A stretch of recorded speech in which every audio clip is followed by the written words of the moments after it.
সারাদিন শুধু কাজ করে করে, না কোথাও ঘুরতে নিয়ে যাওয়া, না কিছু কিনে দেওয়া, শুধু কাজ করে করে মরে গেলাম।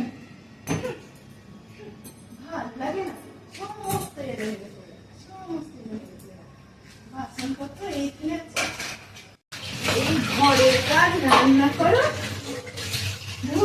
ভালো লাগে না। হাতগুলো আমার সমস্ত নোংরা হয়ে যাচ্ছে। এত বড় ভালো এই সন্ডে শোন, এদিকে কি হয়েছে? শোন, কি হয়েছে? কি হলো? আবার তোমার কিছু কাজ করাতে হবে নাকি? সকাল থেকে আগে এত গজগজ করছিস কেন? কি হয়েছে রে? তোমার বাড়িতে খেটে খেটে হাড়ে দুম্ব গাছ গজিয়ে গেল। কত কিছু বলেছিলে, এখন কি?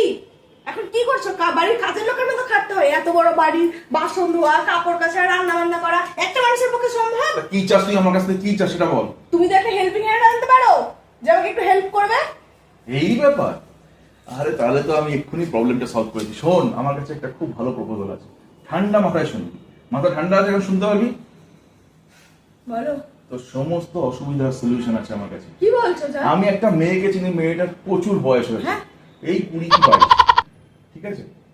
একদম বয়স হয়েছে, কিন্তু কাজকর্ম ভালোই পারে। চুল বাঁধা থেকে নিয়ে রান্না করা সব ভালো পারে, ঠিক আছে? কিন্তু ওর একটাই শর্ত আছে।